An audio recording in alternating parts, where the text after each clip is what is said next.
Si je vous demandais de me décrire l'Antarctique, que me diriez-vous? Probablement qu'il s'agit d'une terre désolée, couverte de tonnes et de tonnes de glace, avec quelques manchots par-ci par-là. Et si vous poussez la réflexion un peu plus loin, qu'est-ce qu'il y a de plus? Pas grand-chose, à part encore plus de glace, j'imagine.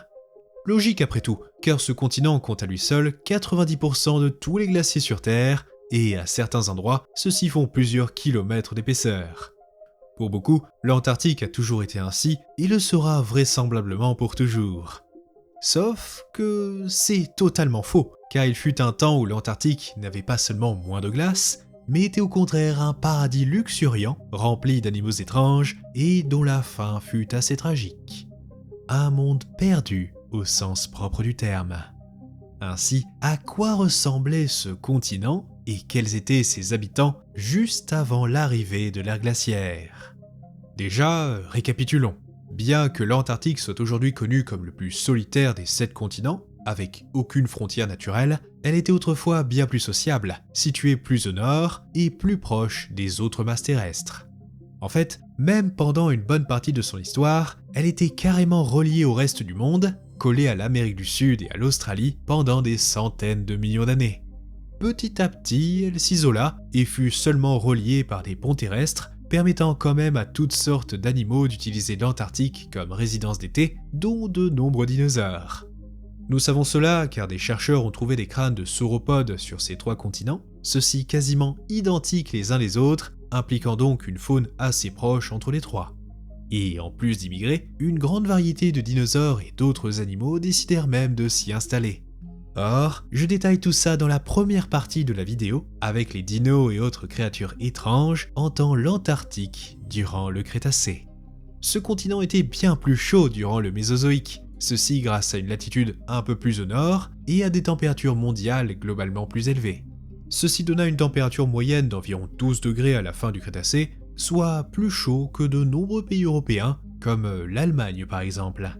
Ainsi, au lieu d'une poignée d'animaux ultra résistants au froid, l'Antarctique abritait toute une pléthore de dinosaures avec de multiples théropodes, ankylosaures, hadrosaures et sauropodes, tandis que les eaux pullulaient de requins et de reptiles marins. De plus, grâce à des conditions météorologiques assez clémentes et à des précipitations abondantes, le paysage était méconnaissable comparé à aujourd'hui, celui-ci vert et luxuriant, au lieu du blanc monotone actuel. Ces habitats étaient dominés par de vastes forêts composées de multiples conifères, fougères, angiospermes et ginkgos. Bref, c'était un coin plutôt sympa et il n'y avait absolument aucun moyen de deviner qu'on se trouvait en Antarctique, et ce, même en mettant de côté les dinosaures.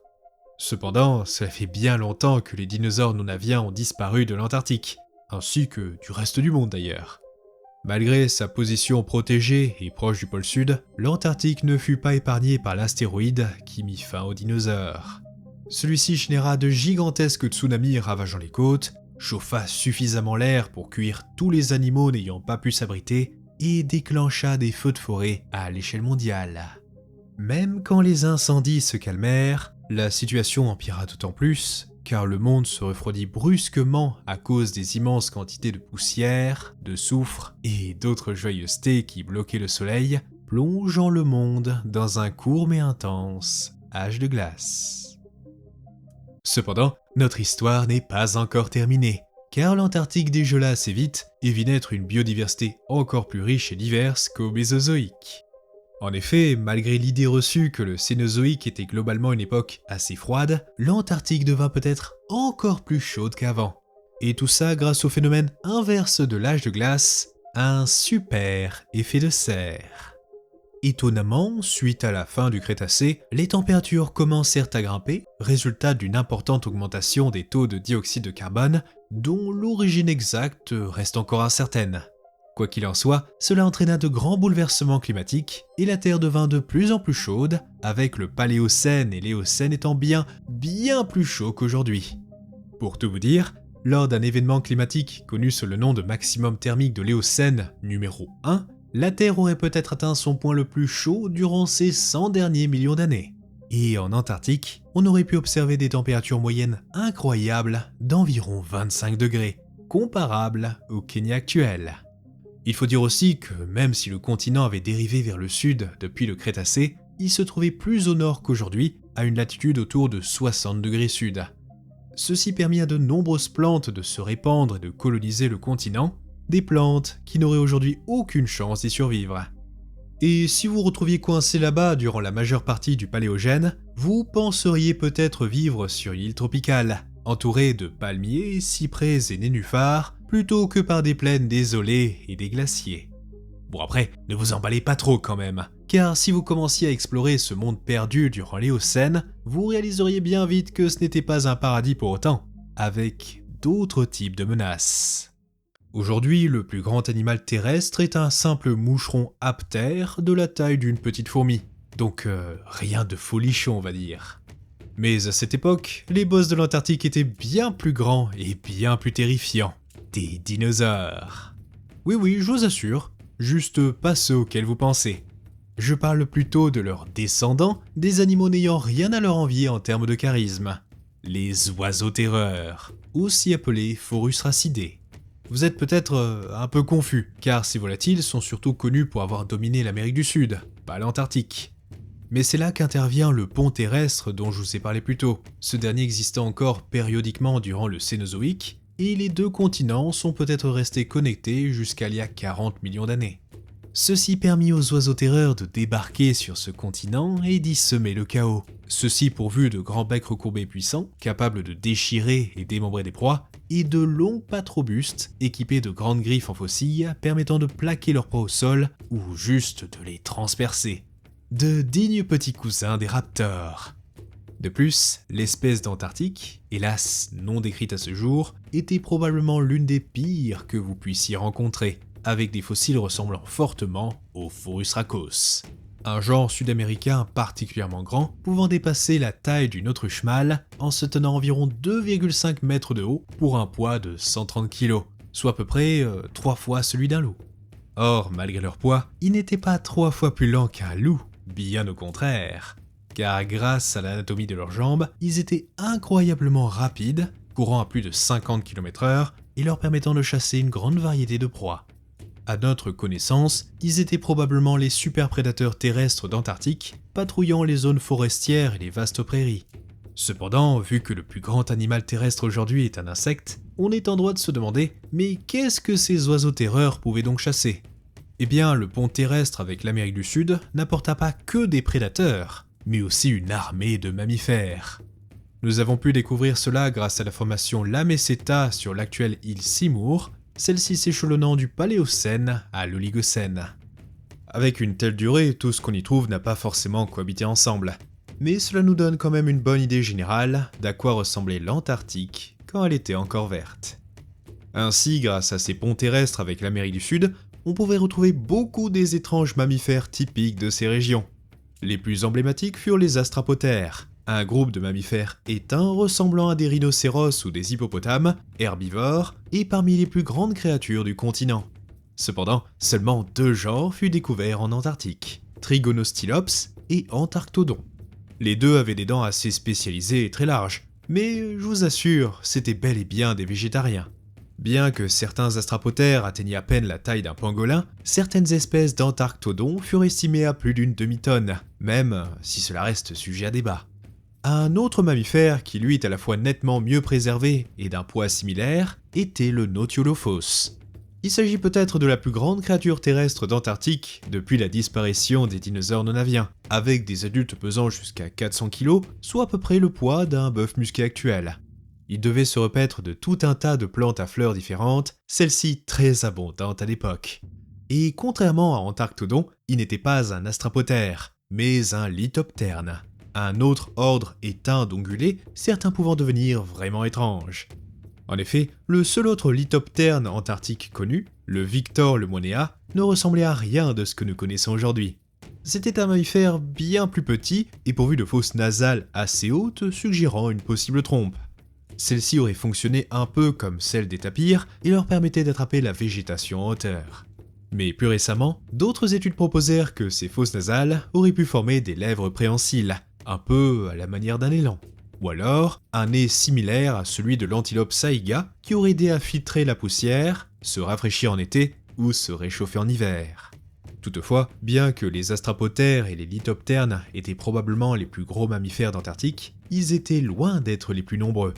Vous auriez aussi pu croiser au moins un xénartre non décrit, des gondwanatères et même des méridiolestidiens, plus connus sous le nom d'écureuils à dents de sabre.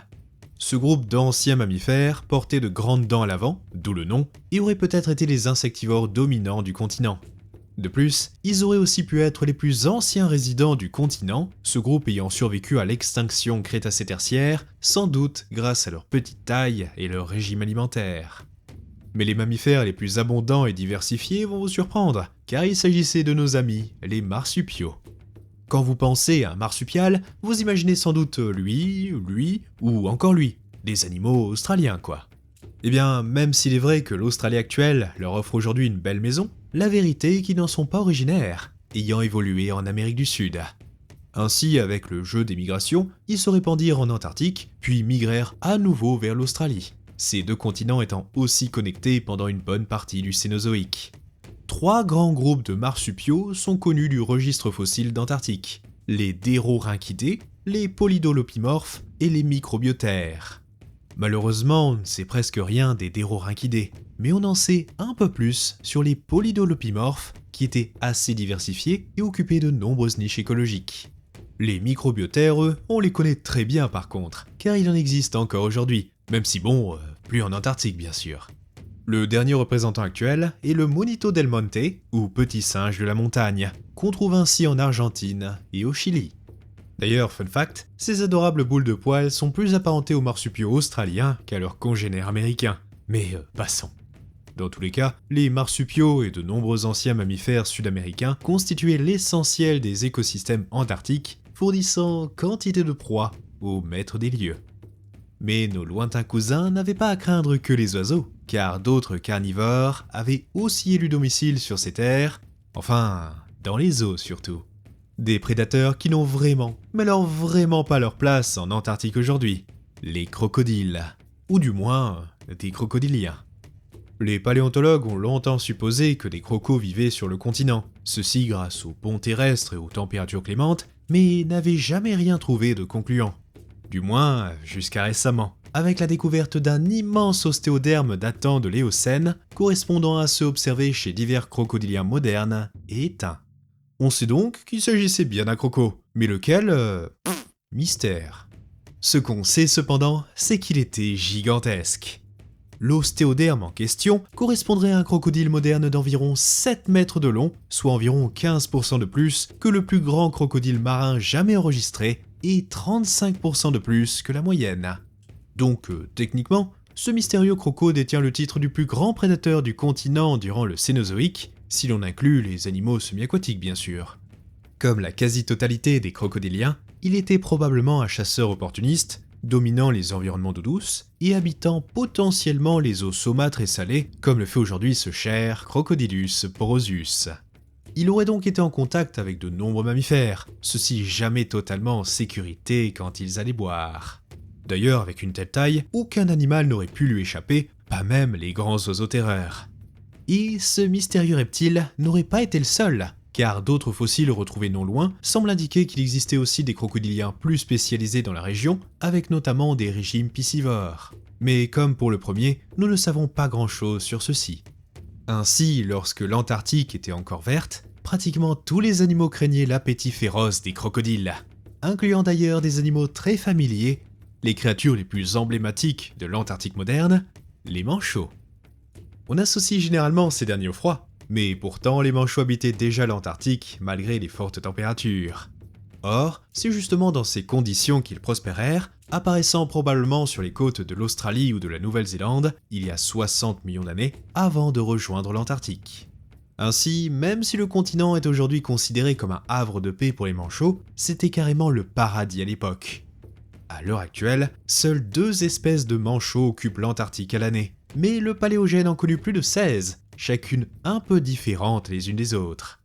Le plus surprenant cependant n'est pas leur diversité, mais leur taille. Ces manchots préhistoriques étaient colossaux, avec 3 de ces 16 espèces qualifiées par les scientifiques de manchots géants. Ainsi, la plus grande espèce actuelle est le manchot empereur, celui-ci pouvant peser 45 kg et mesurer jusqu'à 1,50 m. Impressionnant certes, mais un poids plume comparé à deux de ces manchots géants préhistoriques, l'Anthropornis et le Palaeodyptes. Ces deux-là étaient de très gros poulets, qui à leur taille maximale auraient pu mesurer plus de 2 mètres de haut, autrement dit plus grand qu'un basketteur moyen. Et bien plus lourd aussi, ceci grâce à une carrure très robuste et à leur graisse, l'Anthropornis pesant jusqu'à 108 kg et le Palaeodyptes jusqu'à 116 kg.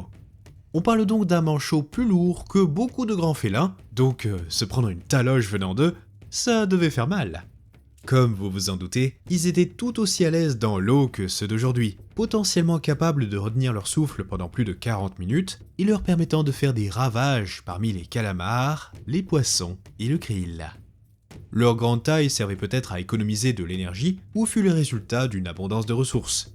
Mais cela ne suffisait sans doute pas à les protéger des grands crocodiliens et encore moins des puissants monstres marins hantant les mers de l'Éocène. Les premières baleines carnivores. Alors bien sûr, il existe encore pas mal de baleines en Antarctique aujourd'hui, certaines pourvues de grandes dents d'ailleurs, telles nos amis les orques. Mais celles du Paléogène étaient à la fois bien plus terrifiantes et un peu plus grandes que ces dernières, avec deux genres découverts dans la formation Lameseta. Le premier était probablement un super prédateur, un grand basilosauridé, hélas non décrit. Ces prédateurs étaient généralement assez grands, serpentiformes et équipés d'armes de destruction massive.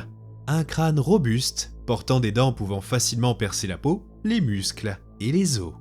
En se basant sur une seule mandibule, ce mystérieux basilosauridé aurait pu mesurer jusqu'à 12 mètres de long et se nourrissait probablement de tout ce qui passait à sa portée. Une proie de choix pour ce dernier aurait pu être une espèce de tortue de mer géante, celle-ci atteignant jusqu'à 3 mètres de long, soit plus grande que n'importe quelle tortue actuelle. Le second genre était Ionocetus, une baleine plus moderne on va dire, dont les restes suggèrent aussi des proportions colossales. Pour l'instant, nous n'avons que les os d'un juvénile, mais le truc, c'est qu'il était déjà immense, à peu près la taille d'une orque adulte. Donc qui sait à quel point Ionocetus était massif. D'après ce qu'on sait des baleines modernes, il aurait pu égaler les baleines à bosse en termes de taille. Or, c'était plutôt une mauvaise nouvelle, car ces géants étaient probablement bien plus dangereux que les baleines à bosse, et ce malgré le fait qu'ils fassent partie des mysticètes ou baleines à fanon. À cette époque, les baleines à fanon venaient juste d'apparaître, et avaient donc encore des dents. Ainsi, notre Ionocetus pouvait les utiliser soit pour tuer d'assez grandes proies, soit pour piéger des petites, avant de les aspirer, avec une structure crâniale ressemblant un peu à celle des baleines à bec modernes. Il y a aussi une chance qu'il fût un prédateur hybride, combinant ces deux modes d'alimentation, menant un régime très diversifié. Cette hypothèse est encore renforcée par sa présence, aussi bien dans les deltas fluviaux qu'au large, offrant quantité de proies différentes. Et vu sa taille, Ionocetus aurait pu s'attaquer à toute une variété de poissons, manchots, céphalopodes et requins. Beaucoup de requins. Et oui, contrairement à aujourd'hui, l'Antarctique préhistorique était véritablement infesté de requins. À vrai dire, c'était en quelque sorte l'Australie du Paléogène. Ainsi, vous aurez pu croiser des carcharinidés, des requins lutins, des centrophoridés, des stégostomatidés, des requins vaches, des requins scies, des triachidés, des exanchidés, des milandres, des requins taupes, des hémissoles, des requins taureaux, des anges de mer, et enfin des poissons-scies. Le paradis des requins, quoi. Et ce n'est pas tout, car vous aviez 3 autres squales très intéressants, avec une espèce éteinte de requin pèlerin, un requin ayant pu être l'ancêtre des requins macos, et enfin le plus fascinant de tous, le mégalodon. Enfin, pas tout à fait. On parle plutôt de 2 espèces appartenant au même genre que le mégalodon, des Otodus, ou dents en forme d'oreille. Ainsi, les paléontologues affirment qu'Otodus sokolovi et Otodus auriculatus sillonnaient les eaux côtières de l'Antarctique, dont ils étaient potentiellement des concurrents pour le titre de superprédateurs. On aurait pu ainsi assister à des confrontations entre les baleines vues précédemment et ces 2 énormes requins. Le plus petit des deux était le sokolovi, avec des dentelures plus fines que la plupart des Otodus et atteignant en moyenne dans les 6 mètres de long. Sacré morceau déjà, à peu près la taille des plus grands requins blancs actuels. Mais l'Auriculatus, lui, était bien plus massif, avec les plus grands spécimens mesurant 9,50 m de long. Donc certes, encore assez loin de son futur cousin, mais suffisamment grand pour tuer presque n'importe quel autre animal de l'époque. Ainsi, d'après ce qu'on sait des otodus en général, on peut supposer que ces deux-là se nourrissaient de poissons, de tortues, d'autres requins et peut-être même de jeunes baleines. La présence de tous ces prédateurs marins rendait toute baignade dans les eaux de l'Antarctique préhistorique, disons, hasardeuse, bien loin des 2-3 manchots et phoques actuels. D'ailleurs, en parlant de manchots, ils étaient loin d'être les seuls oiseaux à vivre sur ce continent, avec une diversité hors du commun même. À vrai dire, le succès des oiseaux en Antarctique tout au long du Paléogène montrerait d'ailleurs quelque chose de très intéressant. Certains paléontologues pensent que c'est ici que le tout premier oiseau moderne serait apparu, avec le Végavis. Cet oiseau ne survécut pas à la météorite, mais sa présence sur le continent illustre à quel point l'Antarctique fut importante pour l'évolution des oiseaux. Encore mieux, certains pensent que les oiseaux survécurent à l'extinction Crétacé-Tertiaire, principalement grâce à l'Antarctique, celle-ci offrant un certain refuge, et ce qui expliquerait leur grand nombre et leur forte diversité durant le Paléogène. Il fut proposé que des faucons, ibis, albatros et pétrels étaient bien présents à l'époque, sans compter d'autres plus étranges, tels le Dasornis. Il était membre de la famille des Pelagornithidae, un groupe connu pour abriter le gigantesque Pelagornis, ceux-ci facilement reconnaissables grâce à leurs étranges dents, enfin ce qui ressemble à des dents. Ces oiseaux avaient en effet des projections osseuses sur les mâchoires, celles-ci ressemblant à des dents et leur donnant une apparence plutôt impressionnante. De plus, nombre des oiseaux de cette famille étaient plutôt massifs pour des oiseaux volants, notamment le Dasornis, avec une envergure estimée entre 5 et 6 mètres, comparable à celle d'un petit avion. À titre de comparaison, c'est plus ou moins la même envergure que le ptéranodon, le plus emblématique des ptérosaures. Bon, pas de panique cependant, car malgré son apparence et sa taille, le Dasornis n'avait rien de dangereux. Ses fossiles montrent des os extrêmement fragiles, ce qui le limitait à la chasse aux poissons et aux céphalopodes, qui l'attrapaient en rasant la surface. Bref, pour résumer, l'Antarctique était un monde bien étrange, à l'opposé de ce que nous avons aujourd'hui, celle-ci remplie d'animaux exotiques ou terrifiants. Mais du coup, où sont-ils tous passés? Malheureusement, ce continent florissant connut une fin tragique, car la plupart de ses habitants périrent à la toute fin de l'Éocène. Presque toutes les espèces présentes furent piégées et devinrent les premières victimes de l'âge de glace, avec comme seuls survivants les manchots et quelques autres oiseaux particulièrement chanceux. Pour schématiser tout ça, vous voyez la loi de Murphy? Eh bien, c'est ce que connut l'Antarctique. Tout ce qui aurait pu mal se passer arriva, et à peu près au même moment d'ailleurs. La chronologie exacte est encore floue, mais il semble que tout commença avec la séparation complète du continent avec le reste du monde, créant le passage de Drake avec l'Amérique du Sud et le passage de Tasmanie avec l'Australie.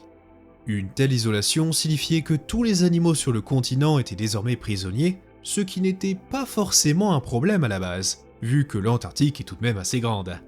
Sauf qu'au moment où cela arriva, un autre bien plus grave surgit simultanément. Pendant plus de 200 millions d'années, la Terre avait été assez chaude, parfois très très chaude même, comme au Trias. Puis assez brutalement, tout commença à changer il y a 34 millions d'années, quand les températures commencèrent à chuter de manière spectaculaire. Or, l'ironie dans l'histoire, c'est que c'est peut-être à cause de l'Antarctique elle-même.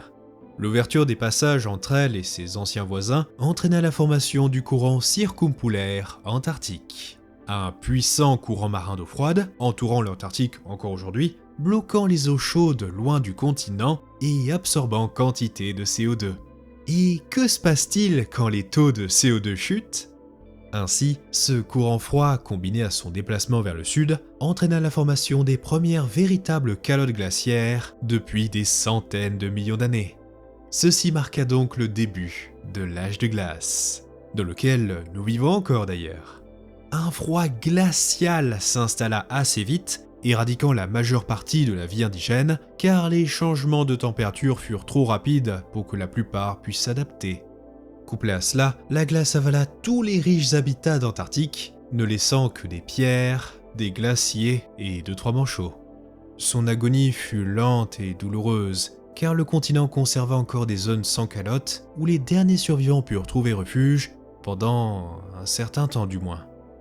Mais ce n'était qu'un sursis, car au cours des 7 millions d'années suivantes, l'Antarctique fut lentement étouffée par la glace jusqu'à en être pratiquement entièrement recouverte. Et pour enfoncer le clou, les effets du froid ne firent que s'empirer à mesure que les calottes grandissaient, celles-ci modifiant l'albédo, le réfléchissement des rayons solaires, diminuant toujours plus les températures. Ainsi mourut l'Antarctique, le continent qui aurait sauvé nos ancêtres durant la Grande Mort, les dinosaures à la fin du Trias et les oiseaux à la fin du Crétacé. Mais la mort de l'Antarctique n'était qu'un début et entraîna la plus terrible extinction de ces 66 derniers millions d'années, l'extinction Éocène-Oligocène.